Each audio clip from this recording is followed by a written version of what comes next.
guys, Alex here. Just want to let you know that in the middle of all of this, they are asking us to stop doing what it is that we're doing. I understand these officers, they're just doing their job, but they asked me to talk to their thank you, ma'am, to talk to Danny Leguis, the Development Services Manager, Michael Uriste, Development Services Manager, or Jenny Ramirez, Code Enforcement Manager. Now, they said about certificate of occupancy, nobody is going inside our building. So this is us feeding outside, and it's not a lot of people. People are coming in bursts, so they're coming 5, 10 at a time. And so they said that we cannot serve this. This is even after we're in conjunction with Marjorie White from the Homeless and Human Services Development for the City of San Antonio. These guys are still up to it. They're still at it. But this is totally unjust. Listen, we have been and we will and we always will adhere, especially in a time of the COVID-19. We're adhering to the, social distancing, to the masks, the glasses, the gloves, all the food that we're distributing. All of it is pre-packaged, so there's no need for health service, health department.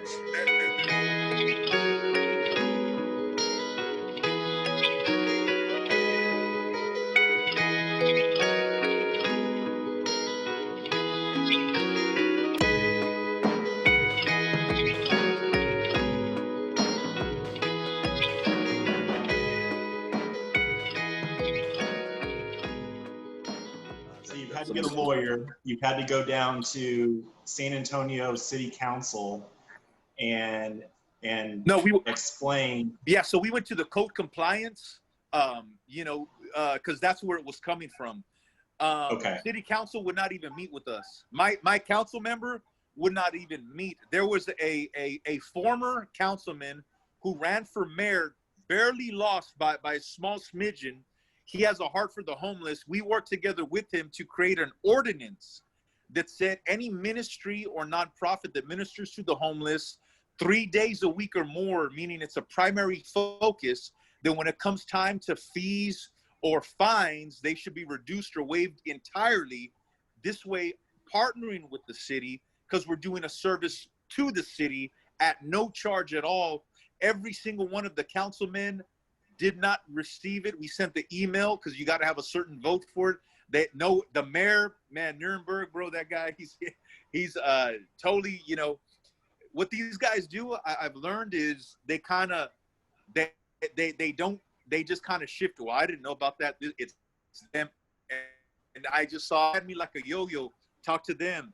Talk to this. Talk to the mayor. Talk to the city public service. Right. So it was like, these guys don't have any intention on partnering together. But what a good opportunity that could have been for that city council member that was over your district to actually go down and help you and get, if it was for a selfish act on his part, the city council member who would be in your district, so be it. How good would that made him look to say, look at us working down here with Alex and his church. But no, they don't do that. It's because they're, it's money involved, right? And that's what it. I'm just going to ask a quick question here because a lot of our viewers are probably from locally and they're probably Austinites. Alex, can you, first of all, thank you for what you're doing with the most vulnerable people, right? The Yes. homeless. Yeah. And you're feeding, hundreds of people and you're providing services for them, which is incredible and it's awesome. Can you give our audience a little knowledge of what party really runs the local government, and how does San Antonio usually vote? Yeah, dude, it's a Democratic run city. The mayor, the majority of the councilmen, they're pretty much. And I would think, some of those ideologies are social justice, you know what I mean? And I would have thought, you know what I mean, that they'd be on our side, but money ultimately is the main motivation, because one of the things they told us from the mayor's office. One of his, secretary, whatever, sent an email saying that we don't have enough money to cover that ordinance you're trying to push out. 1 month later, they gave $160,000 to a firm from California to help us with our homeless problem. California, bro, LA has a way worse homeless problem than we do. So Right. What I think now, it's not like I have hardcore evidence and paperwork and whistleblowers or anything like that, but just being, dude, a streetwise guy that can follow the signs, man, is just certain ways to manipulate certain things so money could go into certain people's pockets, bro. That's the only thing I can make out of it. What you're basically saying is that by hiring these lawyers from LA, you're almost adding fuel to that fire. Is that correct? Yeah, well, by doing that, they're showing, what they showed me was they're straight up lying. It's not that we don't have the money.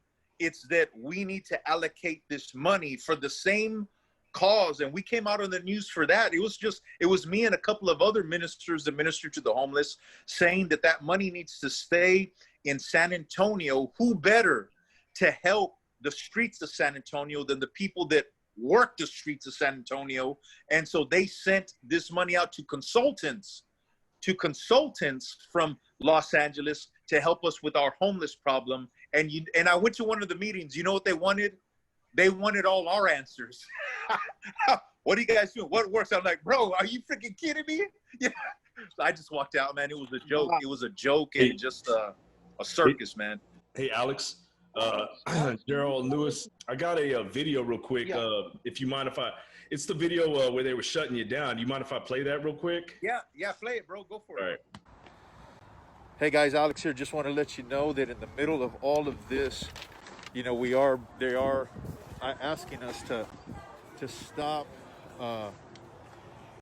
doing what it is that we're doing. I understand these officers, they're just doing their job, but they asked me to talk to their thank you, ma'am, to talk to Danny Leguis, the Development Services Manager, Michael Uriste, Development Services Manager, or Jenny Ramirez, Code Enforcement Manager. Now, they said about certificate of occupancy, nobody is going inside our building. So this is us feeding outside, and it's not a lot of people. People are coming in bursts, so they're coming 5, 10 at a time. And so they said that we cannot serve this.